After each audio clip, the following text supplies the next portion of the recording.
કેમ છે વિદ્યાર્થી મિત્રો? આજે એક નવા વિડિયો લેક્ચરની અંદર આપ સૌનું સ્વાગત છે।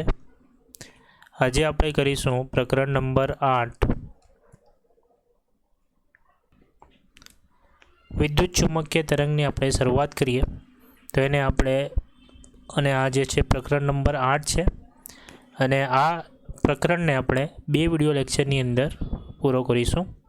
એટલે બે લેક્ચરની અંદર પૂરો થઈ જશે એટલું નાનો ચેપ્ટર છે અને એમાંથી પણ ઘણી બધી વસ્તુઓ કાઢી નાખવામાં આવેલી છે। તો વિદ્યુત ચુંબકીય તરંગોને અંગ્રેજીમાં આપણે ઇલેક્ટ્રોમેગ્નેટિક વેવ તરીકે ઓળખીએ છીએ। તો તમે ધ્યાનથી સમજો તો આના અંદર ઇલેક્ટ્રો એટલે કે વિદ્યુત ઇલેક્ટ્રો એટલે શું કહેવાય? વિદ્યુત ક્ષેત્રની આપણે વાત કરીશું અને બીજી વસ્તુ આપણે ચર્ચા કરીશું મેગ્નેટિક એટલે ચુંબકીય ક્ષેત્ર। ચુંબકીય ક્ષેત્ર એટલે કે ઇલેક્ટ્રિક એટલે કે વિદ્યુત ક્ષેત્ર અને ચુંબકીય ક્ષેત્રનો સમન્વય થઈને વેવ્સ એટલે કે તરંગ બને છે એને આપણે વિદ્યુત ચુંબકીય તરંગ તરીકે ઓળખીએ છીએ। અને તે કઈ રીતે બને છે તેની અંદર આપણે કઈ માહિતીઓ સમજવાની છે, બરાબર છે? તો એ માહિતીનો આપણે અભ્યાસ કરીશું। તો વિદ્યુત ચુંબકીય તરંગો એટલે કે વિદ્યુત ક્ષેત્ર અને ચુંબકીય ક્ષેત્ર દ્વારા બનતા તરંગોને આપણે વિદ્યુત ચુંબકીય તરંગ તરીકે ઓળખી શકીએ છીએ। તો આ ચેપ્ટરની અંદર આપણે આ બેઝિક એનો જે ચેપ્ટરનું નામ હતું એનું ઇન્ટ્રોડક્શન તમને આપ્યો છે, બરાબર છે? હવે આ ચેપ્ટરની અંદર જે નવો સિલેબસ છે એના પ્રમાણે કયા કયા મુદ્દાઓ તમારે કરવાના છે? એક છે પ્રસ્તાવના તમારે કરવાની છે। સ્થાનાંતર પ્રવાહ તમારા સિલેબસમાંથી નીકળી ગયો છે એટલે આ તમારે અત્યારે કરવાની જરૂર નથી। બીજી વસ્તુ છે વિદ્યુત ચુંબકીય તરંગો, તો તમારે વિદ્યુત ચુંબકીય તરંગો કરવાના છે, બરાબર છે? એના પછી છે 8.4 વિદ્યુત ચુંબકીય વર્ણપટ। તો આપણે પ્રસ્તાવના અને વિદ્યુત ચુંબકીય તરંગોનો સમાવેશ આ વિડિયો લેક્ચરમાં કરીશું અને આના પછીનો જે વિડિયો લેક્ચર હશે એની અંદર 8.4 વિદ્યુત ચુંબકીય વર્ણપટ અને આ જે ઉદાહરણના દાખલાઓ છે એનો અભ્યાસ કરીશું। તો આજનો લેક્ચર આપણે શરૂ કરીએ। તો આજના લેક્ચરની અંદર આપણે શરૂઆત કરીએ પ્રસ્તાવનાથી 8.1। તો વિદ્યુત ચુંબકીય તરંગમાં જે પ્રસ્તાવના છે એની આપણે ચર્ચા કરીએ। તો વિદ્યુત ચુંબકીય તરંગની જે પ્રસ્તાવના છે એનામાંથી આપણે 3 સવાલો પૂછાય છે કે એમ્પિયર સર્કિટના નિયમમાં અસંગતતા દૂર કરવા કઈ જરૂરિયાત સૂચવી, બરાબર? તો એ પહેલો સવાલ છે। બીજો સવાલ છે કે મેક્સવેલના સમીકરણો શું છે અને કયા કયા છે, બરાબર છે? અને ત્રીજો ક્વેશ્ચન છે મેક્સવેલના સમીકરણોમાંથી ઉદ્ભવાતું અનુમાન જણાવો। તો આ 3 ક્વેશ્ચન આપણે ઇન્ટ્રોડક્શનમાં ચર્ચા કરીશું। તો શરૂઆત કરીએ ક્વેશ્ચન નંબર 1થી। મેં તમને મુદ્દાઓ લખેલા જ છે એટલે મુદ્દાઓની ચર્ચા કરતો જવા અને એક એક પોઈન્ટ એમને સમજાવતો જવા। તો ક્વેશ્ચન છે કે એમ્પિયરના સર્કિટલ નિયમના અસંગતતા દૂર કરવા કઈ જરૂરિયાતની સૂચવી। તો સૌથી પહેલાં આપણે પહેલો મુદ્દો ચર્ચા કરીશું કે ફેરાડે નામના વૈજ્ઞાનિકે શોધ્યું કે સમય સાથે બદલાતું ચુંબકીય ક્ષેત્ર વિદ્યુત ક્ષેત્ર ઉત્પન્ન કરે છે, બરાબર? આપણે ચેપ્ટર નંબર 4માં જોઈ ગયા છે કે ફેરાડે નામના વૈજ્ઞાનિક હતા, એમણે શું કીધું કે ચુંબકીય ક્ષેત્ર, બરાબર છે? ચુંબકીય ક્ષેત્ર જો બદલાય તો તેની આજુબાજુ તેની આસપાસ વિદ્યુત ક્ષેત્ર ઉત્પન્ન થાય છે, બરાબર છે? એટલે સમય સાથે બદલાતું ચુંબકીય ક્ષેત્ર એ વિદ્યુત ક્ષેત્ર ઉત્પન્ન કરે છે, બરાબર છે? એટલે જો ચુંબકીય ક્ષેત્ર સમજો, આ ચુંબકીય ક્ષેત્ર છે, આ ચુંબકીય ક્ષેત્ર છે, તો આ ચુંબકીય ક્ષેત્ર જો સમય સાથે બદલાય તે શું ઉત્પન્ન કરશે? વિદ્યુત ક્ષેત્ર ઉત્પન્ન કરશે। અને ચેપ્ટર 4 અથવા 6માં આપણે લગભગ જોઈએ છે આ વસ્તુ। ચેપ્ટર નંબર 6માં આપણે જોઈ ગયા છે કે બદલાતું ચુંબકીય ક્ષેત્ર વિદ્યુત ક્ષેત્ર ઉત્પન્ન કરશે. જેમ્સ ક્લાર્ક મેક્સવેલે શોધ્યું હતું કે ફક્ત વિદ્યુત પ્રવાહ જ નહીં પણ સમય સાથે બદલાતું જતું વિદ્યુત ક્ષેત્ર પણ ચુંબકીય ક્ષેત્ર ઉત્પન્ન કરે છે. એટલે મેક્સવેલે શું શોધેલું કે બદલાતું કે ફક્ત વિદ્યુત પ્રવાહ જ નહીં પણ સમય સાથે બદલાતું વિદ્યુત ક્ષેત્ર પણ ચુંબકીય ક્ષેત્ર ઉત્પન્ન કરે છે. એટલે આના કરતાં ઊંધું કે જો સમય સાથે બદલાતું વિદ્યુત ક્ષેત્ર હોય, જો વિદ્યુત ક્ષેત્ર બદલાય તો તે શું ઉત્પન્ન કરશે? ચુંબકીય ક્ષેત્ર. એટલે આ બે મુદ્દાઓને મેં તમને એક લાઇનમાં કહેવા માગું, આ ફર્સ્ટ અને સેકન્ડ મુદ્દામાં. તો ફેરાડેના મુજબ ચુંબકીય ક્ષેત્ર જો સમય સાથે બદલાય તો તે શું ઉત્પન્ન કરશે? વિદ્યુત ક્ષેત્ર. અને મેક્સવેલના પ્રમાણે જો વિદ્યુત ક્ષેત્ર સમય સાથે બદલાતું હોય તો તે શું ઉત્પન્ન કરશે? ચુંબકીય ક્ષેત્ર. તો એક ક્ષેત્ર જો સમય સાથે બદલાતું હોય એટલે કે વિદ્યુત ક્ષેત્ર જો સમય સાથે બદલાય તો તે ચુંબકીય ક્ષેત્ર ઉત્પન્ન કરશે, અને જો ચુંબકીય ક્ષેત્ર સમય સાથે બદલાય તો એ વિદ્યુત ક્ષેત્ર ઉત્પન્ન કરશે. આ બે મુદ્દામાં તમને ખ્યાલ આવી ગયો હશે. ત્રીજો મુદ્દો આપણા માટે ખાસ છે, તે સમજવા જેવો છે, એ સમજજો. એમ્પિયરનો સર્કિટનો નિયમ તમને યાદ હોય કે કોઈ તારમાંથી જ્યારે વિદ્યુત પ્રવાહ પસાર થતો હોય, બરાબર, તો તેની આજુબાજુ જો આપણે ચુંબકીય ક્ષેત્રનું મૂલ્ય મેળવવા માંગતા હોય તો એના માટેનું જે સૂત્ર એમ્પિયરે આપેલું, બરાબર, એ સૂત્ર તમને યાદ હોવું જોઈએ.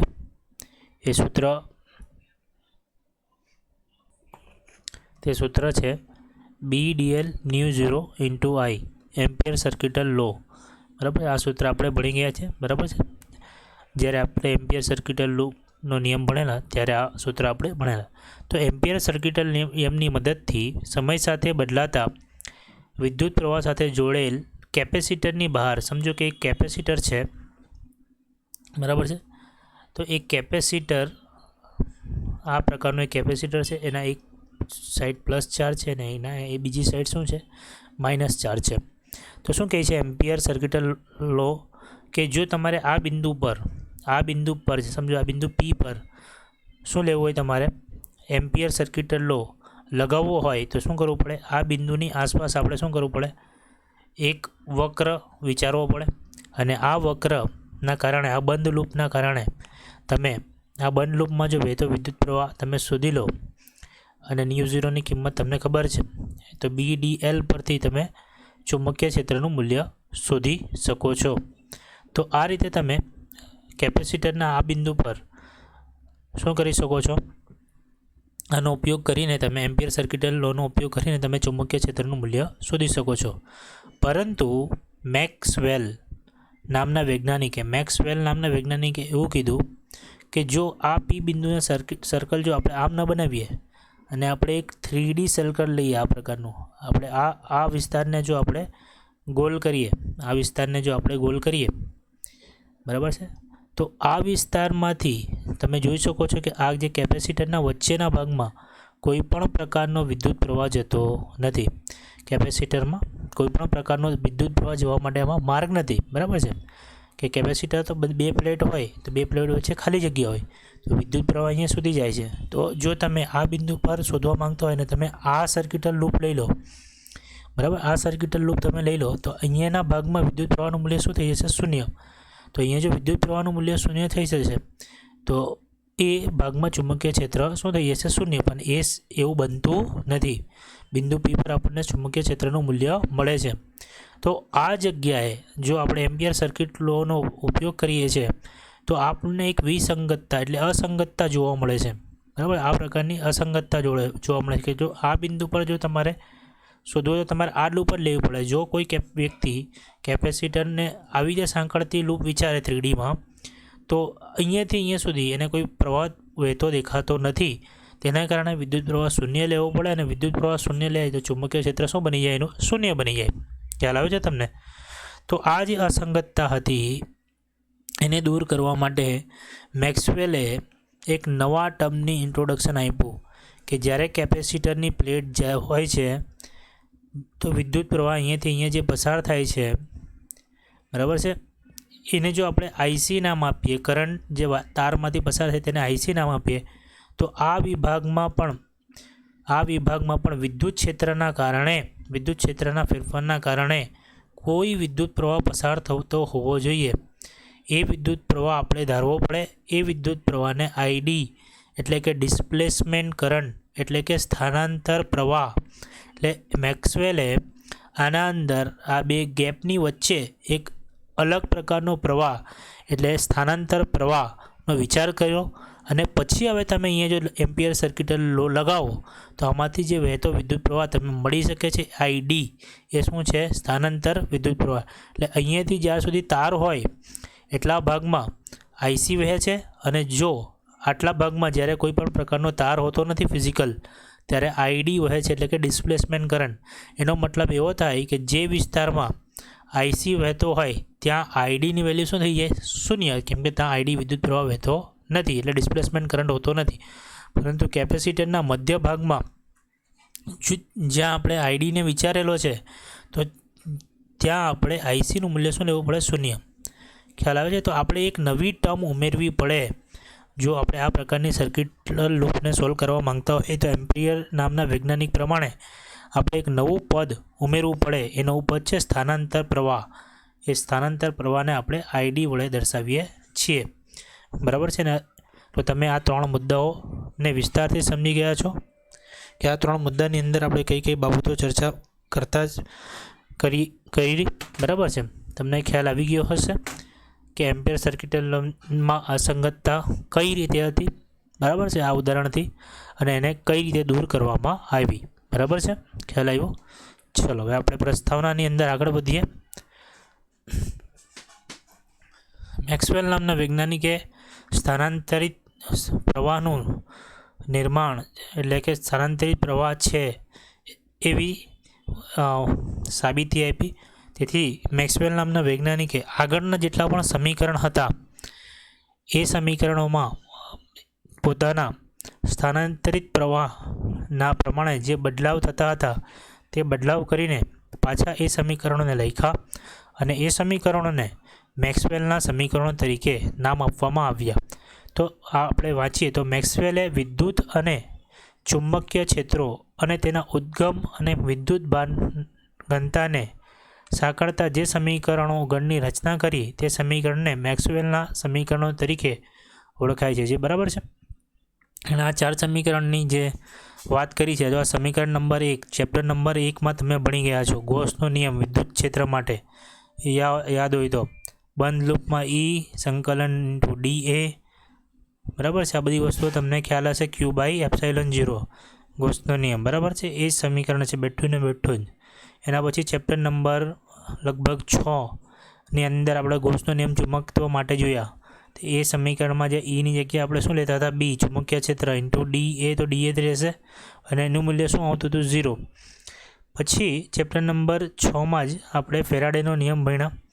એના પરથી એણે સમીકરણ E D L is equal to minus d∅b / dt. બરાબર? આ ફેરાડેના નિયમ પરથી, અને જે આ જે સર્કિટલ લો એમ્પિયર સર્કિટલ લોના નિયમ પરથી છે. ચોથું સમીકરણ બી ડીએલ ઇઝ ઇક્વલ ટુ જો ન્યૂ 0 આઈસી. આઈસી એટલે જે તારમાંથી કરંટ વહેતો હતો તેના માટે, પ્લસ અહીંયા આઈડી લખવાનું હોય તો આઈડીની જગ્યાએ ન્યૂ 0, અને જે આઈડી છે, આઈડી કોના કારણે ઉત્પન્ન થાય છે? બે કેપેસિટરમાં વિદ્યુત ક્ષેત્રના ફેરફારના કારણે. તો વિદ્યુત ક્ષેત્રના ફેરફારના કારણે ઉત્પન્ન થાય છે, તો તેને ન્યૂ 0 d∅e dt વડે આપણે દર્શાવ્યા. તો આ જે ભાગ છે એ તમને શું સૂચવે છે? આઈડી સૂચવે છે. બરાબર છે? આઈડી કરંટ સૂચવે છે. ખ્યાલ આવ્યું? તો આ રીતે આ ચાર સૂત્ર મેક્સવેલે મેળવ્યા. બરાબર છે? અને એણે એમ્પિયર સર્કિટલ લોની અસંગતતાનો જવાબ સ્થાનાંતરિત કરંટની વ્યાખ્યા દ્વારા એમાં કરવામાં આવી. બરાબર છે? હવે ત્રીજો ક્વેશ્ચન છે જે ઇન્ટ્રોડક્શનની અંદર તમને આપવામાં આવેલું છે, એ છે મેક્સવેલના સમીકરણના ઉદ્ભવતું અનુમાન જણાવો. કે મેક્સવેલના સમીકરણમાંથી ઉદ્ભવતું સૌથી અગત્યનું અનુમાન કે વિદ્યુત ચુંબકીય તરંગો અસ્તિત્વ ધરાવે છે, જે સમય સાથે બદલાતા વિદ્યુત ક્ષેત્ર અને ચુંબકીય ક્ષેત્રના સંયુક્ત રીતે અવકાશમાં પસરે છે. તો આ જે સ્થાનાંતરિત પ્રવાહનું જે એને નિર્માણ કર્યું એના પરથી એને એવું કીધું કે અવકાશમાં એક એવા પ્રકારના તરંગો છે કે જે વિદ્યુત અને ચુંબકીય ક્ષેત્રમાં ફેરફાર થવાના કારણે તે આગળ વધે છે, બરાબર. તેનું એક અવકાશમાં તે આગળ વધે છે એવું એણે એક અનુમાન કર્યું, બરાબર છે. એના પછી સમય સાથે બદલાતા જતા વિદ્યુત ક્ષેત્ર અને ચુંબકીય ક્ષેત્રના લીધે વિદ્યુત ચુંબકીય તરંગો મળે છે. એટલે કે જે સમય સાથે વિદ્યુત ક્ષેત્ર અને ચુંબકીય ક્ષેત્ર જે બદલાય છે એના કારણે જે તરંગ મળે છે એને વિદ્યુત ચુંબકીય તરંગો તરીકે ઓળખવામાં આવે છે. અને આ વિદ્યુત ચુંબકીય તરંગની જે સ્પીડ છે તે લાઇટની સ્પીડ જેટલી, એટલે 3×10⁸ મીટર પર સેકન્ડ જેટલી હોય છે, બરાબર છે. આ સમીકરણમાં ઉદ્ભવતા અનુમાન છે કોના? મેક્સવેલના અનુમાન છે, બરાબર છે. ત્રીજો અનુમાન શું છે? આ મેક્સવેલ વિદ્યુતીય, ચુંબકીય અને પ્રકાશ એમ ત્રણેય શાખાનું સંકળાવન કર્યું. તો આ જે આના કારણે મેક્સવેલે એક તો વિદ્યુતીય અને ચુંબકીય, વિદ્યુતીય, ચુંબકીય અને પ્રકાશ એમ, તો પ્રકાશ એટલે કે આની સ્પીડ એ લાઇટની સ્પીડ જેટલી છે. આમાં વિદ્યુત અને ચુંબકીય ક્ષેત્રના કારણે તે પ્રસરણ પામે છે અને આની ઝડપ જે છે પ્રકાશની ઝડપ જેટલી છે. તો આ ત્રણેય શાખાઓને વિદ્યુત ચુંબકીય તરંગ વડે મેક્સવેલે સાંકળવાની પ્રયત્ન કર્યો, બરાબર છે. 1885માં હર્ટ્ઝ નામના વૈજ્ઞાનિકે પ્રાયોગિક રીતે વિદ્યુત ચુંબકીય તરંગો તેની પ્રયોગશાળામાં ઉત્પન્ન કર્યા, જેનો યોગ્ય તકનિક ઉપયોગ કરી સંદેશા વ્યવહારમાં ક્રાંતિ સર્જી. એટલે 1885માં આજે વિદ્યુત ચુંબકીય તરંગોની સૌથી પહેલાં શું થઈ? એની ઉત્પત્તિ કોઈ કરી? હર્ટ્ઝ નામના વૈજ્ઞાનિકે. અને તેનો ઉપયોગ સંદેશા વ્યવહારમાં, જે આપણે અત્યારે મોબાઈલ ટેકનોલોજીનો ઉપયોગ કરીએ છીએ, મોબાઈલ પર જે ફોન કરીએ છીએ અને એના કારણે જે ફોન લગાવીએ છીએ અને જે સિગ્નલ આપણા મોબાઈલમાંથી જાય છે એ બધા જ એક વિદ્યુત ચુંબકીય તરંગો છે. અને વિદ્યુત ચુંબકીય તરંગોનો ઉપયોગ કરીને જ આપણે સંદેશા વ્યવહાર કરી શકીએ છીએ. દરેક પ્રકારના સંદેશા વ્યવહાર આપણે એના દ્વારા જ કરી શકીએ છીએ. આપણે હજુ ડિટેલમાં ભણીશું અલગ અલગ પ્રકારના વિદ્યુત ચુંબકીય તરંગો અને તેના ઉપયોગો. ત્યારે તમે ભણશો કે અલગ અલગ પ્રકારના વિદ્યુત ચુંબકીય તરંગોના ઉપયોગ કઈ રીતે થાય છે. અહીંયા તમારું ચેપ્ટર નંબર 8નું ઇન્ટ્રોડક્શન પૂરું થાય છે. હવે તમે જોઈ શકો છો કે અહીંયા પ્રસ્તાવના તમારી 8.1 પૂરી થઈ. હવે 8.2માં સ્થાનાંતર પ્રવાહની જે ડિટેલ માહિતી છે એ આપણે ચર્ચા કરવાની નથી. માત્ર આપણે સ્થાનાંતર પ્રવાહની વ્યાખ્યા સમજી ગયા છે કે સ્થાનાંતર પ્રવાહ કઈ જગ્યાએ અને કેવી રીતે ઉપયોગ થાય છે. હવે આપણે 8.3માં વિદ્યુત ચુંબકીય તરંગોની ચર્ચા કરીશું, બરાબર છે. તો અહીંયા આ વિડીયોમાં આપણે જે 8.3માં વિદ્યુત ચુંબકીય તરંગની ચર્ચા કરવાના છે તે ટોપિક પર હવે આપણે જઈએ છીએ. 8.3 વિદ્યુત ચુંબકીય તરંગો એટલે કે ઇલેક્ટ્રોમેગ્નેટિક વેવ. હવે આપણે શરૂઆત કરીએ વિદ્યુત ચુંબકીય તરંગો 8.3. એમાં જે ફર્સ્ટ ટોપિક છે એની આપણે ચર્ચા કરી લઈએ. તો પહેલો ક્વેશ્ચન આમાં છે કે વિદ્યુત ચુંબકીય તરંગો કઈ રીતે ઉત્પન્ન કરાય છે. તો આ અંદરની જે માહિતી છે એ તમને પછી સમજાવીશ શું છે. તો આપણે વિદ્યુત ચુંબકીય તરંગની જે ઉત્પન્ન કરવા માટે આપણે વિચારીએ કે એક વિદ્યુત ભાર છે. આ એક વિદ્યુત ભાર છે, બરાબર. આ વિદ્યુત ભાર જો પ્રવેગિત ગતિ એટલે ઉપર નીચે દોલનો કરે, સમજો આ વિદ્યુત ભાર ઉપર નીચે દોલનો કરે છે. હવે આ વિદ્યુત ભારના દોલનોના કારણે વિદ્યુત ક્ષેત્ર, સમજો આ દિશામાં વિદ્યુત ક્ષેત્ર છે. તો આ વિદ્યુત ક્ષેત્રના કારણે સમજો આ વિદ્યુત ક્ષેત્ર કંઈક આ દિશામાં છે, દોલનોના કારણે ઉત્પન્ન થાય છે, બરાબર. આ વિદ્યુત ક્ષેત્રના આ દોલનોના કારણે જે આ વિદ્યુત ક્ષેત્ર છે, હવે વિદ્યુત ક્ષેત્રમાં ફેરફાર થાય છે. વિદ્યુત ક્ષેત્રમાં શું થાય છે? ફેરફાર થાય છે. તો વિદ્યુત ક્ષેત્રમાં ફેરફાર થવાના કારણે આપણને ખબર છે કે વિદ્યુત ક્ષેત્રમાં જો ફેરફાર થાય તો તે શું ઉત્પન્ન કરશે? ચુંબકીય ક્ષેત્ર. સમજો આ વિદ્યુત ક્ષેત્ર છે, તો વિદ્યુત ક્ષેત્રમાં ફેરફાર થવાના દોલનો કરે છે એટલે વિદ્યુત ક્ષેત્રમાં ફેરફાર થાય છે. અને વિદ્યુત ક્ષેત્રમાં ફેરફાર થવાના કારણે શું ઉત્પન્ન થાય છે? ચુંબકીય ક્ષેત્ર. તો આ દિશામાં કંઈક ચુંબકીય ક્ષેત્ર ઉત્પન્ન થાય છે. ખ્યાલ આવે છે? હવે આ ચુંબકીય ક્ષેત્ર, આ દોલનો કરવાના કારણે આ ચુંબકીય ક્ષેત્રમાં પણ ફેરફાર થાય છે. અને આ ચુંબકીય ક્ષેત્રમાં ફેરફાર થવાના કારણે પાછું ચુંબકીય ક્ષેત્રમાં ફેરફાર થવાના કારણે વિદ્યુત ક્ષેત્ર ઉત્પન્ન થાય છે અને વિદ્યુત ક્ષેત્રમાં ફેરફાર થવાના કારણે પાછું તે ચુંબકીય ક્ષેત્ર ઉત્પન્ન કરે છે. આ રીતે વિદ્યુત ક્ષેત્ર અને ચુંબકીય ક્ષેત્ર એક પછી એક ઉત્પન્ન થતું જાય છે અને જે તરંગ છે તે આ રીતે આગળ વધતું જાય છે. અને તમે જોઈ શકો છો કે વિદ્યુત ક્ષેત્ર અને ચુંબકીય ક્ષેત્ર એકબીજાને કેવા છે? લંબ. અને જે પ્રસરણની દિશા છે તે વિદ્યુત ક્ષેત્ર અને ચુંબકીય ક્ષેત્ર આ બંનેને શું છે? લંબ છે. જે પ્રસરણની દિશા છે ચુંબકીય તરંગની તે કંઈક આ દિશામાં છે. તો વિદ્યુત ક્ષેત્ર આ દિશામાં છે, ચુંબકીય ક્ષેત્ર આ દિશામાં છે અને જે પ્રસરણ છે તે કંઈક આ દિશામાં થાય છે. તો આ રીતે આપણે વિદ્યુત ચુંબકીય તરંગો ઉત્પન્ન કરી શકીએ છીએ. આ તમને બેઝિક માહિતી આવી. હવે આપણે પોઈન્ટ વાઇઝ જોઈએ તો તમને વધારે ખ્યાલ આવશે. તો સ્થિર વિદ્યુત ભારો કે અચળ વેગથી ગતિ કરતા વિદ્યુત ભારો વિદ્યુત ક્ષેત્રના તરંગોના ઉદ્ભવતા સ્થાનો હોઈ શકે નહીં, કારણ કે સ્થિર વિદ્યુત ભારો ફક્ત સ્થિર વિદ્યુત ક્ષેત્ર ઉત્પન્ન કરે છે, જ્યારે ગતિમાન વિદ્યુત ભારો ચુંબકીય ક્ષેત્ર અને વિદ્યુત ક્ષેત્ર ઉત્પન્ન કરે છે, પણ આ ક્ષેત્ર સમય સાથે બદલાતા નથી. હવે સમજો, પહેલા મુદ્દામાં તમને એમ કહે છે કે આ જે વિદ્યુત ભાર છે તે સ્થિર ન હોઈ શકે. કેમ કે જો સ્થિર હોય તો સ્થિર વિદ્યુત ક્ષેત્ર ઉત્પન્ન કરે, અને સ્થિર વિદ્યુત ક્ષેત્ર એ આપણને ચુંબકીય ક્ષેત્ર આપી શકે નહીં.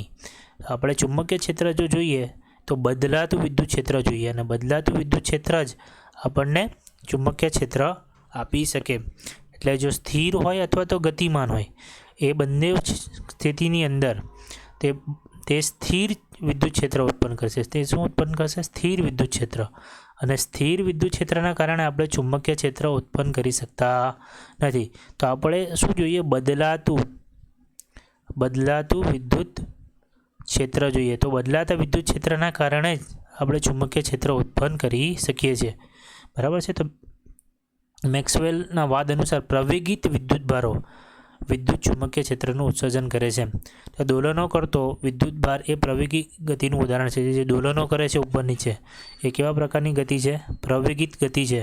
તો પ્રવેગિત ગતિ હોવાના કારણે તેથી આવૃત્તિના દોલનો કરતા વિદ્યુત ભારો વિચારીએ તો તે અવકાશમાં દોલનો કરતા વિદ્યુત ક્ષેત્ર અને ચુંબકીય ક્ષેત્રનું નિર્માણ કરે છે. એટલે કે આના બદલાવાના કારણે ચુંબકીય ક્ષેત્ર ઉત્પન્ન થાય છે, અને ચુંબકીય ક્ષેત્રમાં બદલાવાના કારણે તે વિદ્યુત ક્ષેત્ર ઉત્પન્ન કરે છે, અને વિદ્યુત ક્ષેત્રમાં બદલાવાના કારણે ચુંબકીય ક્ષેત્ર ઉત્પન્ન થાય છે, ચુંબકીય ક્ષેત્રના કારણે બદલાવાના કારણે વિદ્યુત ક્ષેત્ર ઉત્પન્ન થાય છે. તો આ રીતે શું છે? વિદ્યુત ક્ષેત્ર અને ચુંબકીય ક્ષેત્ર બદલાવાના કારણે તરંગ કંઈક આ રીતે આગળ વધે છે. આગળ પણ આપણે ચર્ચા કરી તેવી રીતે. બરાબર છે? ચુંબકીય ક્ષેત્રનું નિર્માણ કરે છે, અને આ પ્રવૃત્તિનું પુનરાવર્તન થતાં અવકાશમાં વિદ્યુત ક્ષેત્ર અને ચુંબકીય ક્ષેત્રના દોલનોનું પ્રસરણ થાય છે. બરાબર? આપણે આગળ ચર્ચા કરી તે આખી માહિતી અહીંયા લખવામાં આવેલી છે. અને આમાં જે માહિતી આપેલી છે તેની આપણે ચર્ચા કરીએ કે વિદ્યુત ચુંબકીય આવા તરંગોને આપણે શું કહીએ છીએ? વિદ્યુત ચુંબકીય તરંગો. તેની ઝડપ અવકાશમાં પ્રકાશની ઝડપથી બંને ક્ષેત્રો લંબરૂપે પ્રસરે છે. એટલે કે તમને ચર્ચા કરી તેમ જો આપણે આ દિશામાં જો આપણે વિદ્યુત ક્ષેત્ર વિચારીએ, એટલે આ દિશામાં આપણે શું વિચારીએ? વિદ્યુત ક્ષેત્ર E. તો એની લંબ દિશામાં એની જે લંબ દિશા છે એની અંદર આપણે આમ ચુંબકીય ક્ષેત્રનો આ રીતે ચુંબકીય ક્ષેત્ર પ્રસરે છે. બરાબર છે? તો વિદ્યુત ક્ષેત્ર અને ચુંબકીય ક્ષેત્ર પોતે એકબીજાને શું છે? લંબ દિશામાં પ્રસરણ પામે છે. તો આ જે છે તમારા વિદ્યુત ક્ષેત્ર છે ને, આ જે લાલ કલર છે તે ચુંબકીય છે. તો વિદ્યુત ક્ષેત્રમાં ફેરફાર થવાના કારણે ચુંબકીય ક્ષેત્ર ઉત્પન્ન થાય, ચુંબકીય ક્ષેત્રમાં ફેરફાર થવાના કારણે વિદ્યુત ક્ષેત્ર ઉત્પન્ન થાય. તો આ રીતે પરસ્પર એકબીજાથી લંબ રીતે એ શું કરે છે? ગતિ કરે છે. ખ્યાલ આવી ગયો હશે તમને? ચલો, હવે આપણે આ વિદ્યુત ચુંબકીય તરંગોની આવૃત્તિ દોલન પામતા વિદ્યુત ભારની આવૃત્તિ જેટલી જ હોય છે. હવે આ જે નેક્સ્ટ મુદ્દો છે કે આ રીતે જે દોલનો પામતા વિદ્યુત ચુંબકીય તરંગોની જે આવૃત્તિ છે, આવૃત્તિ એટલે આપણે F વડે દર્શાવીએ, એ દોલનો પામતા વિદ્યુત ભારની આવૃત્તિ કે જે દોલનથી જે વિદ્યુત ભારના દોલનથી જે આ તરંગો ઉત્પન્ન થયા, બરાબર, આ જે તરંગો ઉત્પન્ન થયા એની જે આવૃત્તિ છે, આ જે તરંગો ઉત્પન્ન થયા એની જે આવૃત્તિ છે એ આ કણના દોલન જેટલી જ હોય એવું કહેવા માંગે છે. અને પ્રવેગિત વિદ્યુતભારની ઉર્જા ભોગે પ્રસરણ પામતા વિદ્યુત ચુંબકીય તરંગો ઉર્જા, આની જે આના ગતિના કારણે જે ઉર્જા ઉત્પન્ન થાય છે એના કારણે જ આ વિદ્યુત અને ચુંબકીય ક્ષેત્રમાં પરિવર્તન પામી અને આ તરંગ આગળ વધે છે. આમ પ્રકાશ એ વિદ્યુત ચુંબકીય તરંગ છે. એટલે આપણે પ્રકાશની ઝડપે જાય છે એટલે આપણે પ્રકાશને પણ એક વિદ્યુત ચુંબકીય તરંગ તરીકે ઓળખી શકીએ છીએ. આ એક પહેલે ધારણા કરવામાં આવી કે જેની વિદ્યુત ચુંબકીય તરંગની જે ઝડપ છે તે પ્રકાશની ઝડપ જેટલી જ હોવાના કારણે તેને આપણે વિદ્યુત ચુંબકીય તરંગ કહીએ છીએ. પરંતુ તેની જે સાબિતી છે તેના માટે ઘણા બધા પ્રયોગો કરવામાં આવ્યા. કેમ કે શરૂઆતમાં જે ઇલેક્ટ્રોનિક્સ પરિપથ છે આધુનિક ઇલેક્ટ્રિક વડે 10⁻11 હર્ટ્ઝ જેટલી જ આવૃત્તિ આપણે મળતી હતી. કેમ કે 10⁻11 હર્ટ્ઝ જેટલી જ આપણે હર્ટ્ઝવાળા જ આપણે વિદ્યુત ચુંબકીય તરંગો ઉત્પન્ન કરી શકતા હતા. બરાબર. તો આ વિદ્યુત ચુંબકીય તરંગો આટલી જ હર્ટ્ઝના આવૃત્તિને મળી શકતા હતા. તેથી આપણે જે દ્રશ્ય પ્રકાશના જે તરંગો હતા એ 10⁻14 હર્ટ્ઝના હોવાના કારણે આપણે આની સાથે કમ્પેર કરીને સાદી રીતે કહી નહીં શકતા હતા કે આ પણ વિદ્યુત ચુંબકીય તરંગ છે. કેમ કે આપણે તો કેટલા 10⁻11 હર્ટ્ઝ સુધી જ ઉત્પન્ન કરી શકતા હતા સામાન્ય રીતે, અને જે દ્રશ્ય પ્રકાશ હતી એની રેન્જ 6×10⁻14 હર્ટ્ઝ હતી. તેથી આપણને અહીંયા એક પ્રકારની વિસંગતતા સર્જાતી હતી. પરંતુ હર્ટ્ઝના પ્રયોગો સફળતા બાદ હર્ટ્ઝ નામના પ્રયોગોના જે વિદ્યુત ચુંબકીય તરંગ ઉત્પન્ન કરવાના પ્રયોગો બાદ આપણે જગદીશચંદ્ર બોઝે કોલકાતા ખાતે ટૂંકી તરંગ લંબાઈવાળા 25 mm થી 5 mm ધરાવતી ચુંબકીય તરંગોનું ઉત્સર્જન કર્યું અને આવા અવલોકન કરવામાં તે સફળ રહ્યા. પણ તેમના પ્રયોગશાળા સુધી જ મર્યાદિત હતા. તેમણે કોઈ એનો ઉપયોગ ન કરી શક્યા. પરંતુ આ અરસામાં ઇટલીમાં ગુગ્લિએલ્મો માર્કોની એ ઘણા કિલોમીટર સુધી વિદ્યુત ચુંબકીય તરંગોને મોકલવાના સફળ પ્રયોગો કર્યા. એટલે અલગ અલગ વૈજ્ઞાનિકો આ રેન્જમાં, એટલે કે જે આપણા પ્રકાશની જે આવૃત્તિ છે, બરાબર છે, એ આવૃત્તિના વિદ્યુત ચુંબકીય તરંગો ઉત્પન્ન કરવામાં એ લોકોએ સફળતા મેળવી. તેમજ ઘણા બધા વૈજ્ઞાનિકોએ આ વિદ્યુત ચુંબકીય તરંગોને દૂર દૂર સુધી મોકલવામાં પણ સફળતા મેળવી લીધી. બરાબર છે. તો આ રીતે આપણે આ ક્વેશ્ચન લખી શકીએ છીએ કે વિદ્યુત ચુંબકીય તરંગો કઈ રીતે ઉત્પન્ન થાય છે. એમાં મેઇન વસ્તુ આ જ છે. તમારે આ મુદ્દો તમારો મેઇન છે. જે ત્રીજો મુદ્દો છે એ તમારે ખાસ સમજવાનો છે કે બદલાતા વિદ્યુત ક્ષેત્રના કારણે ચુંબકીય ક્ષેત્ર ઉત્પન્ન થાય છે અને બદલાતા ચુંબકીય ક્ષેત્રના કારણે વિદ્યુત ક્ષેત્ર ઉત્પન્ન થાય છે અને આ રીતે વિદ્યુત ચુંબકીય તરંગો ઉત્પન્ન થાય છે. બરાબર. બીજી વસ્તુ તમને યાદ રહેવી જોઈએ કે સ્થિર જે અચળ પ્રવેગથી ગતિ કરતા કણના દોલનના કારણે આપણે વિદ્યુત ચુંબકીય તરંગો ઉત્પન્ન કરી શકતા નથી. આપણે પ્રવેગિત દોલનો કરતા વિદ્યુત ભાર વડે જ વિદ્યુત ચુંબકીય તરંગો આપણે ઉત્પન્ન કરી શકીએ છીએ. હવે આના પછીનો જે ક્વેશ્ચન છે તે ખૂબ જ મહત્ત્વનો ક્વેશ્ચન છે અને આ ચેપ્ટરમાં આ ક્વેશ્ચન અને આના પછીનો ક્વેશ્ચન તે ખૂબ જ મહત્ત્વનો બની જાય છે. એ છે તમારા વિદ્યુત ચુંબકીય તરંગોની લાક્ષણિકતા. આ બધી લાક્ષણિકતાઓ તમારે એમાંથી લગભગ મેઇન મુદ્દાઓ એટલે 6 થી 7 લાક્ષણિકતાઓ તમારે મોઢે કરવાની રહેશે. કે તમને એક્ઝામમાં પૂછવામાં આવે છે કે વિદ્યુત ચુંબકીય તરંગોની કોઈ પણ 6 લાક્ષણિકતા, કોઈ પણ 8 લાક્ષણિકતા, તો એવી રીતે તમારે લખવાની રહેશે. એમાં પણ તમારા મેઇન મુદ્દાઓ લખવાના રહેશે. તો હવે આપણે વિદ્યુત ચુંબકીય તરંગોની લાક્ષણિકતાની ચર્ચા કરીએ. ચલો, તો આપણે પ્રથમ લાક્ષણિકતા છે કે વિદ્યુત ચુંબકીય તરંગોમાં વિદ્યુત ક્ષેત્ર અને ચુંબકીય ક્ષેત્રો એકબીજા અને પ્રસરણની દિશાને લંબરૂપે હોય છે. આ વસ્તુ જે આપણે ચર્ચા કરી તે જ છે. હવે એટલું બધું ડિટેલમાં આપણે નથી જતા એના અંદર. આપણને શું કહે છે? વિદ્યુત ચુંબકીય તરંગ. આ જો તમને દેખાય વિદ્યુત ચુંબકીય તરંગ, સમજો આ ઝેડ દિશામાં વિદ્યુત ચુંબકીય તરંગ પ્રસરણ પામે છે. બરાબર છે. એક્સ અને વાય ને ઝેડ 3 યામ આપણને બતાવવામાં આવેલા છે. તો આપણને શું કહે છે? પહેલા મુદ્દાની અંદર એવું કહે છે કે વિદ્યુત ચુંબકીય તરંગમાં વિદ્યુત ક્ષેત્ર, એટલે વિદ્યુત ક્ષેત્ર તમને દેખાય, આ ઊભી લાઈનમાં તમને આ વિદ્યુત ક્ષેત્ર દેખાય છે. આ બધા શું છે? વિદ્યુત ક્ષેત્ર. આ વિદ્યુત ક્ષેત્ર અને આ વિદ્યુત ક્ષેત્રના બદલાવાના કારણે આપણને ખબર છે કે ચુંબકીય ક્ષેત્ર ઉત્પન્ન થાય છે. તો આ વિદ્યુત ક્ષેત્ર બદલાવાના કારણે આ દિશામાં તમને દેખાય ચુંબકીય ક્ષેત્ર ઉત્પન્ન થાય છે, એ બરાબર છે, વાય એક્સમાં.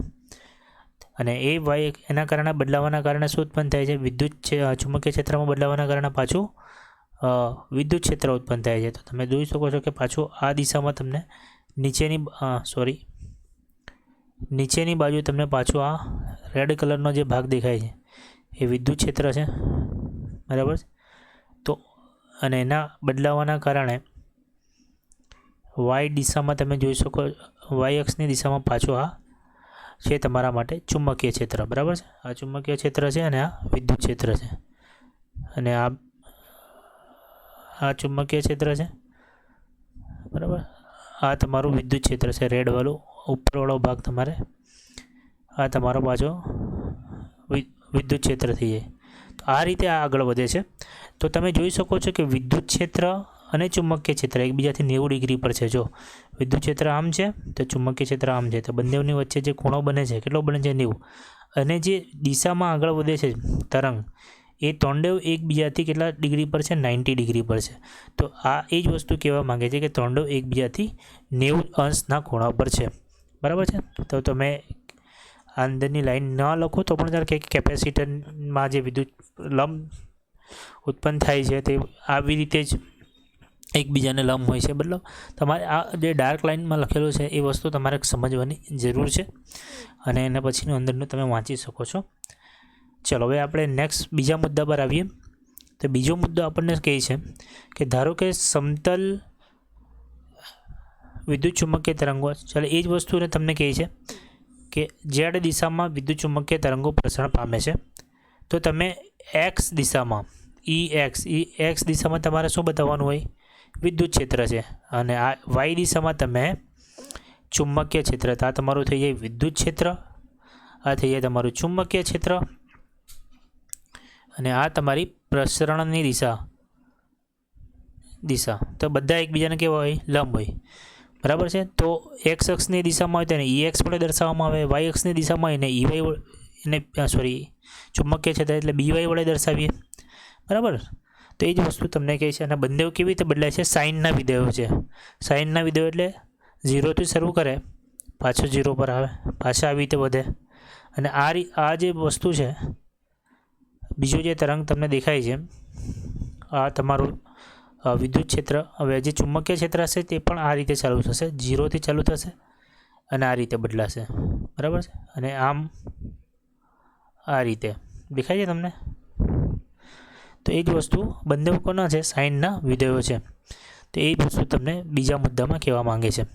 અને એના અમુક ઇક્વેશન આપેલા છે કે ઈ એક્સ દિશામાં જાય છે તો આપણે એને E0 સાઇન કે ઝેડ માઇનસ ઓમેગા ટી વડે તરંગ વડે દર્શાવીએ છીએ. આ સૂત્ર આપણે ધોરણ 11માં જ્યારે આપણે તરંગ ભણતા હતા ત્યારે આ સૂત્ર આપણે મેળવેલા, ત્યારે તમે યાદ હોય તો આપણે અત્યારે ખાલી યાદ રાખવાનું છે. આના સૂત્ર સાઇન કે ઝેડ માઇનસ ઓમેગા ટી, બરાબર. આ બે સૂત્ર, આ સૂત્ર છે તમારું વિદ્યુત ક્ષેત્રનું અને આ મુખ્ય ક્ષેત્રનું સૂત્ર છે, બરાબર છે. એમાં તમને કેની વેલ્યુ પણ યાદ રાખવાની, કે બરાબર 2π/λ છે. તરંગ પ્રસરણ સદિશ તેને તરીકે ઓળખવામાં છે. ઓમેગા કોણીય આવૃત્તિ છે, બરાબર છે. તો આ બધી વસ્તુ, બીજી વસ્તુ ઓમેગા = C × K સૂત્ર પણ તમારે યાદ રાખવાનું છે, બરાબર છે. તો આ બધી વસ્તુ અમે C બરાબર તમે લખી શકો છો 1/√μ0 × ε0, બરાબર. તો આ બધા સૂત્રો તમારે લખવાના છે. તો એમાંથી જો તમે ઓમેગાની કિંમત તમે મૂકવા માંગતા હોય તો ઓમેગા એટલે 2π લખો અથવા F લખો, કંઈ વાંધો નહીં. અને આ બાજુ તમે C લખો, અને આ બાજુ Kની જે કિંમત તમે કીધી 2π/λ લખી દો, બરાબર છે. એના પછી તમે 2π બંને બાજુથી કેન્સલ થઈ જશે, એટલે તમને સમીકરણ મળશે F એટલે કે આવૃત્તિ ઇન્ટુ લેમ્બડા. આવૃત્તિને Fને તમે આ રીતે બી દર્શાવી શકીએ છીએ કેટલી વખત, તો F × λ × C. તો આ રીતે આ જે સૂત્ર મળે છે નીચે તમે દર્શાવી શકો છો, બરાબર છે. તો આ તમારો ત્રીજો મુદ્દો થઈ જાય. તો આ બધા સૂત્ર છે તે ખૂબ જ આઈએમપી છે. દાખલાઓમાં આ બધા સૂત્રો, નાના સૂત્રો તમને કામ લાગશે. C omega is equal to C into કે, બરાબર. She is equal to f into lambda, બરાબર છે. તરંગ લંબાઈ અને એફ એ આવૃત્તિ છે, તો આવૃત્તિ અને ગુણ્યા તરંગ લંબાઈ એટલે તમારે સી મળી જશે, બરાબર. તો આ બધી વસ્તુઓ તમને ખ્યાલ હોવો જોઈએ. ચલો, તો હવે નેક્સ્ટ મુદ્દા પર આવીએ આપણે.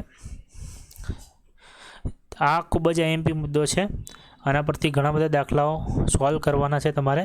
MCQ પણ આનાથી સોલ્વ થશે. તો આ મુદ્દો ખાસ યાદ રાખજો. એક સંબંધ તમારે યાદ રાખવાનો છે. E0 એટલે વિદ્યુત ક્ષેત્ર અને B0 એટલે ચુંબકીય ક્ષેત્રનો જે ગુણોત્તર છે એ પ્રકાશના વેગ જેટલો હોય છે, બરાબર છે. જો તમને એક બાજુનું ક્ષેત્ર આપી દેવામાં આવેલું હોય એ મૂલ્ય, અને પ્રકાશની વેલ્યુ તમને ખબર છે 10⁸ મીટર પર સેકન્ડ થાય, તો તમે જો B0 આપવામાં આવેલું હોય, બરાબર, B0 આપવામાં આવેલું હોય તો તમે E0 શોધી શકો. જો તમને E0 આપવામાં ના આવેલું ને B0 આપેલું, તો B0 ને તમે આ બાજુ લઈ જાઓ તો E0 is equal to C into B0, તો તમે E0 મેળવી શકો છો. તો આવા બધા MCQમાં ઘણા બધા દાખલાઓ પૂછાય છે. અને જો તમને E0 છેદમાં B0 બરાબર સી લખીએ, અને જો આપણને B0ની કિંમત શોધવી હોય, બરાબર, અને E0ની કિંમત આપેલી હોય, તમે લખી શકો B0 is equal to E0/c. આ રીતે તમે વિદ્યુત ક્ષેત્ર અથવા ચુંબકીય ક્ષેત્રનું મૂલ્ય તમને આપવામાં આવેલું હોય તો તમને એક આપવામાં આવેલું અને બીજું તમે સરળતાથી શોધી શકો. તો આ તમારી ત્રીજી લાક્ષણિકતા છે, એ પણ યાદ રાખવાની છે. ચોથી લાક્ષણિકતામાં એક એવો ખ્યાલ આપવામાં આવેલો છે કે જે મુક્ત અવકાશમાં વિદ્યુત ચુંબકીય તરંગો પોતાની રીતે દોલનો કરે છે, અને વિદ્યુત અને ચુંબકીય ક્ષેત્રના દોલનો માટે દ્રવ્ય માધ્યમ જરૂરી નથી, જ્યારે બીજા બધા તરંગોમાં તેના પ્રસરણ માટે દ્રવ્યની માધ્યમની જરૂરિયાત રહે છે. કહેવાનો મતલબ એટલો જ છે કે વિદ્યુત ચુંબકીય તરંગો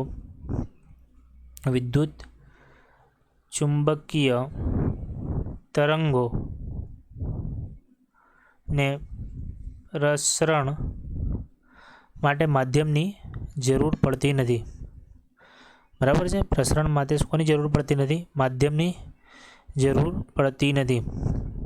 માટે માધ્યમની જરૂર પડતી નથી, બરાબર. વિદ્યુત ચુંબકીય તરંગોને પ્રસરણ માટે માધ્યમની જરૂર પડતી નથી. ખ્યાલ આવે છે તમને? ચલો, વેરી ગુડ. 19મી સદીમાં ઘણા બધા વૈજ્ઞાનિકે એ હજમ નહીં કરી શક્યા, કેમ કે આના પહેલાં જેટલા જેટલા તરંગો હતા એને કોઈને કોઈ પ્રકારનું માધ્યમની જરૂર પડતી હતી. તો એમણે એવું વિચારેલું કે વિદ્યુત ચુંબકીય તરંગને પ્રસરણ થવા માટે પણ એક માધ્યમની જરૂર પડે છે. એ ઈથર નામનું માધ્યમ તેઓએ વિચાર કર્યો હતો, પરંતુ એમના પાસે કોઈ પણ પ્રકારની એની સાબિતી ન હતી. પરંતુ 1887ની અંદર તે માઇકલસન અને મોર્લે દ્વારા જે પ્રયોગો કરવામાં આવ્યા એના પરથી તે લોકો જે ઈથર નામના માધ્યમની અસ્વીકૃતિ કરી, અને એમણે એવું કીધું કે વિદ્યુત ચુંબકીય તરંગોને કોઈપણ પ્રકારના માધ્યમની જરૂર નથી, બરાબર, અને તે શૂન્યાવકાશમાં સતત પોતાની રીતે ગતિ કરી શકે છે. આ મુદ્દો બી તમને ખ્યાલ આવી ગયો હશે. હવે 5મા મુદ્દાની ચર્ચા કરીએ કે વિદ્યુત ચુંબકીય તરંગો લંબગત અને બિનયાંત્રિક તરંગો છે. લંબગત તરંગો અને સંગત તરંગો તમને ખ્યાલ હશે કે પ્રસરણની દિશાના લંબ, કે જે તરંગો જે દિશામાં પ્રસરણ પામે છે એની ગતિ એના લંબ દિશામાં હોય, એના દોલનો એના લંબ દિશામાં હોય, તેવા તરંગોને આપણે શું કહીએ છીએ? લંબગત તરંગો. અને બિનયાંત્રિક તરંગો એટલે કે જેને પ્રસરણ માટે માધ્યમની જરૂર પડતી નથી, તેથી એને આપણે શું કહીએ છીએ? બિનયાંત્રિક તરંગો કહીએ છીએ, બરાબર છે. તો આ બિનયાંત્રિક છે અને લંબગત તરંગો પણ છે, બરાબર છે. એના પછી છઠ્ઠો મુદ્દો છે. છઠ્ઠા મુદ્દાની અંદર આપણે ચર્ચા કરીએ છીએ કે મુક્ત અવકાશ અથવા શૂન્ય અવકાશમાં વિદ્યુત ચુંબકીય તરંગોનો વેગ એક અગત્યનો મૂળભૂત અચળાંક છે, અને આ વેગ તરંગ લંબાઈથી સ્વતંત્ર છે, બરાબર છે. તેનું મૂલ્ય એનો જે વેગ છે એનું મૂલ્ય આપેલું છે 3 × 10⁸ મીટર પર સેકન્ડ. અને આનો જે વેગ છે તેની ગમે તેટલી તરંગ લંબાઈ હોય, તરંગ લંબાઈ એટલે તમને ખ્યાલ હોય તો ધોરણ 11માં આપણે ભણી ગયા છે કે એક તરંગ સમજો આ છે, તો જેના શીર્ષથી બીજા શીર્ષ સુધી આ જે અંતર છે એ તરંગની શું કહીએ છીએ આપણે? તરંગ લંબાઈ, બરાબર. અથવા તમે ગર્તની વિચાર કરો, 2 ક્રમિક ગર્ત, ના વચ્ચેના અંતરને પણ આપણે શું કહીએ છીએ? તરંગ લંબાઈ. તો જે એની સ્પીડ છે તે તેના તરંગ લંબાઈ પર આધાર રાખતી નથી એવું કહેવા માંગે છે, બરાબર. તો આ જે મુદ્દો છે એના પરથી જ આપણે 1 મીટરને વ્યાખ્યાયિત કરવામાં આવેલો છે. 1 મીટરની જે વ્યાખ્યા આપવામાં આવેલી છે આના પરથી જ આપવા. તો તમે આ મુદ્દો ધ્યાનથી સમજજો જે ડાર્ક કરવામાં આવેલો છે. પ્રકાશે શૂન્ય અવકાશમાં 1/c, બરાબર છે. એટલે કે પ્રકાશે શૂન્ય અવકાશમાં 1/c સેકન્ડમાં, એટલે આટલા સેકન્ડના 2 એટલે જેની સ્પીડ છે પ્રકાશની આપણે અંદાજિત લઈ લઈએ 3 × 10⁸ મીટર પર સેકન્ડ આપણે એપ્રોક્સિમેટલી કરીએ તો આ જે સેકન્ડ મળે છે એટલા સમયમાં જે પ્રકાશ અંતર કાપે છે, જો આપણે કરીએ 3 × 10⁻8 સેકન્ડમાં, 3 × 10⁻8 સેકન્ડમાં પ્રકાશ જેટલું અંતર કાપે છે, બરાબર છે, એને આપણે શું કહીએ છીએ? 1 મીટર. ખ્યાલ આવે છે? આપણે આ રીતે 1 મીટરની વ્યાખ્યા આપીએ છીએ. ખ્યાલ આવે છે તમને? ખબર પડી? તો અહીંયા આપણે 6 મુદ્દાઓ ચર્ચા કરી લાક્ષણિકતાની અંદર. ચલો હવે આગળ વધીએ. તો 7મા મુદ્દાની અંદર આપણે શું કહીએ છીએ? હર્ટ્સે દર્શાવ્યું કે વિદ્યુત ચુંબકીય તરંગો વિવર્તન, વક્રીભવન અને ધ્રુવીભવન અનુભવી શકે છે. હવે આ સમજો, આ મુદ્દો તમને ખ્યાલ આવશે. આ મુદ્દાની અંદર આપણને કહે છે કે જે વિદ્યુત ચુંબકીય તરંગો વિવર્તન શું છે તમને ખ્યાલ હોય તો ઠીક છે, નહીં તો આપણે આગળના ચેપ્ટરમાં ભણવાના છે. વક્રીભવન તમને ખબર છે, પ્રકાશને વાંકા વળવાની જે ઘટના છે એને આપણે વક્રીભવન એટલે વિદ્યુત ચુંબકીય તરંગો પણ વક્રીભવન. ધ્રુવીભવન પણ આપણે આગળના ચેપ્ટરમાં ભણીશું કે જે પ્રકાશના કિરણો છે, કોઈ એક બહુ બધા કિરણોને આપણે કોઈ કેન્દ્રિત કરીએ એટલે એક બિંદુ પર કેન્દ્રિત કરી શકીએ છીએ. આપણે ડિટેલમાં ભણીશું ધ્રુવી અથવા કોઈ એક પ્રકાશનું તરંગ છે એને કોઈ એક ચોક્કસ એનો ભાગ આપણે કોઈ એક ચોક્કસ દિશામાં મોકલી શકીએ છીએ. આપણે ચેપ્ટર નંબર 12-13માં ધ્રુવીભવન અને વિવર્તન વિશે ડિટેલમાં ચર્ચા કરીશું. અત્યારે તમે ખાલી એટલું યાદ રાખો કે વિદ્યુત ચુંબકીય તરંગો વિવર્તન અને ધ્રુવીભવન અને વક્રીભવન કરી શકે છે, બરાબર છે. એના અંદરના મુદ્દાને આપણે યાદ રાખવાની એટલી બધી જરૂર નથી. હવે આપણે 8મા મુદ્દાની ચર્ચા કરીએ. વિદ્યુત ચુંબકીય તરંગો ધ્રુવીભૂત છે, બરાબર છે. એ ધ્રુવીભૂત છે એટલે શું એ આપણે ડિટેલમાં નેક્સ્ટ આગળના આવતા ચેપ્ટરોમાં કરીશું, ત્યારે તમને વધારે ખ્યાલ આવશે ધ્રુવીભવન. તો અને નાના AM રેડિયો એટલે પહેલે જે AM રેડિયો આવતા હતા, FM રેડિયો કરતાં પહેલે એમ્પ્લિટ્યૂડ મોડ્યુલેશન કરાવવામાં આવતું હતું, અને અત્યારે જે આવે છે તે FM રેડિયો એને ફ્રીક્વન્સી મોડ્યુલેશન કરવામાં આવે છે, બરાબર છે. તો એની અંદર આપણે મદદ કરતા હતા વિદ્યુત ચુંબકીય તરંગોનો એમ્પ્લિટ્યૂડ મોડ્યુલેશનમાં, બરાબર છે. આ તમે ખાલી યાદ રાખો. હવે આપણે 9મો મુદ્દો, વિદ્યુત ચુંબકીય તરંગો ઉર્જા અને વેગમાનનું વહન કરે છે. આ મુદ્દો તમારે ખાસ યાદ રાખવાનો છે કે વિદ્યુત ચુંબકીય તરંગો પોતાની સાથે ઉર્જા અને વેગમાન બંનેનું શું કરે છે? વહન કરે છે. ઉર્જા એટલે શું તમને ખબર છે, અને વેગમાન એટલે પણ તમને ખબર છે. ચલો, તો મુક્ત અવકાશમાં વિદ્યુત ક્ષેત્ર E ધરાવતા વિભાગમાં વિદ્યુત ઉર્જાની ઘનતા 1/2E0 × E² હોય અને વિદ્યુત ચુંબકીય ક્ષેત્ર સાથે સંકળાયેલા વિદ્યુત ચુંબકીય ઉર્જા ઘનતા, એટલે આ તમને વિદ્યુત ક્ષેત્રની ઉર્જા ઘનતા આપવામાં આવેલી છે અને આ ચુંબકીય ક્ષેત્રની ઉર્જા ઘનતા, બરાબર છે. હવે આ સૂત્ર તમને ડાયરેક્ટલી પૂછાયેલા, તો એ સૂત્ર બી તમારે યાદ રાખવાનું. માર્ચ 2020માં ડાયરેક્ટ સૂત્ર પૂછાયેલા કે શૂન્ય અવકાશમાં વિદ્યુત ક્ષેત્ર ધરાવતા વિદ્યુત ઉર્જાના ઘનતાનું સૂત્ર અને ચુંબકીય ઉર્જા ઘનતાનું સૂત્ર, આ બંને સૂત્ર તમારે યાદ રાખવાના છે. તો વિદ્યુત ચુંબકીય તરંગમાં એકમ કદ દીઠ ઉર્જા ઘનતા, તો આપણને ખબર છે કે વિદ્યુત ચુંબકીય જે તરંગ હોય તેમાં વિદ્યુત તરંગો પણ હોય અને એમાં ચુંબકીય તરંગો પણ હોય. એમાં વિદ્યુત તરંગો પણ હોય અને એમાં ચુંબકીય તરંગ પણ હોય. આપણે આગળ વ્યાખ્યામાં જોઈએ તો આ બંનેની ઉર્જા એટલે વિદ્યુતની ઉર્જા અને ચુંબકની ઉર્જા બંનેને આપણે શું કરવું પડે? સરવાળો કરવો પડે. તો આપણને શું મળે? વિદ્યુત ચુંબકીય તરંગમાં એકમ કદ દીઠ ઉર્જા મળે, બરાબર. તો આ તમને ખ્યાલ આવી ગયો હશે. આ ઉર્જાના સૂત્રો તમે ખાસ યાદ કરી લેજો. 1/2E0 × E² અને 1/2B²/μ0, બરાબર છે. હવે આ સમીકરણમાં આપણને 2-3 સમીકરણો આપેલા છે, એ સમીકરણો, બરાબર. તો આ સમીકરણ બીજું કંઈ નથી. બરાબર છે. આ સમીકરણ જે આપણે આગળ લખ્યા તે જ છે.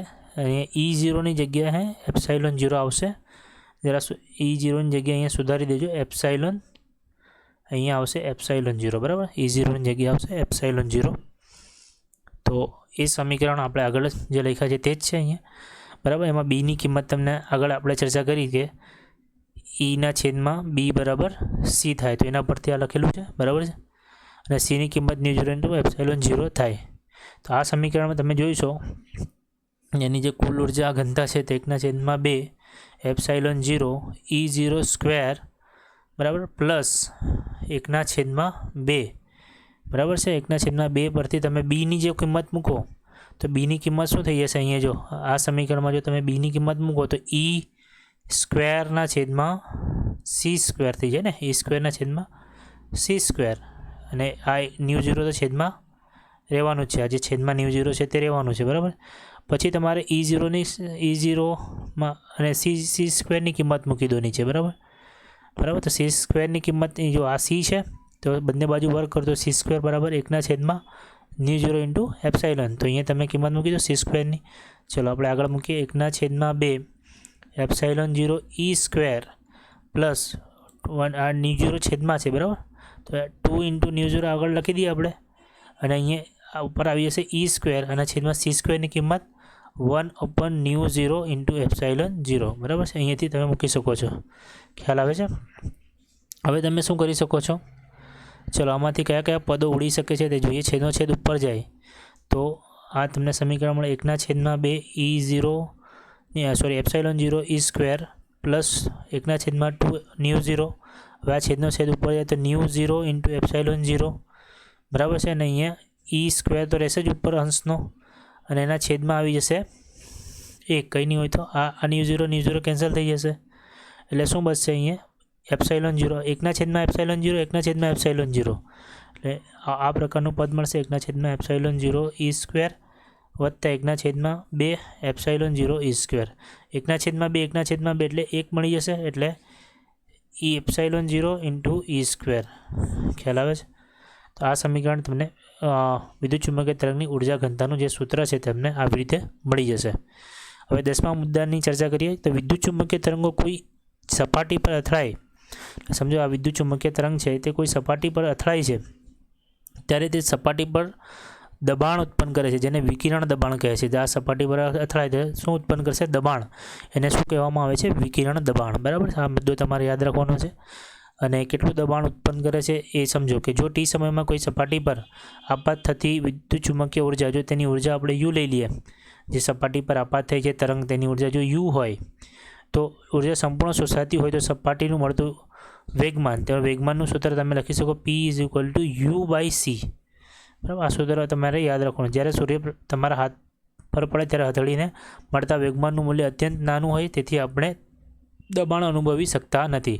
એટલે સૂર્યના કિરણો પર ચુંબકીય કેવા પ્રકારના તરંગો છે? વિદ્યુત ચુંબકીય તરંગો. આપણે હથેળીમાં પડે છે તો આપણને એવો અનુભવ નથી થતો. કેમ? દબાણનો. કેમ કે મળતા વેગમાનનું મૂલ્ય અત્યંત નાનું છે. તો આ જે વેગમાન છે એનું મૂલ્ય શું છે? ખૂબ જ નાનું છે, તેથી આપણને એનો દબાણ અનુભવ કરી શકતા નથી.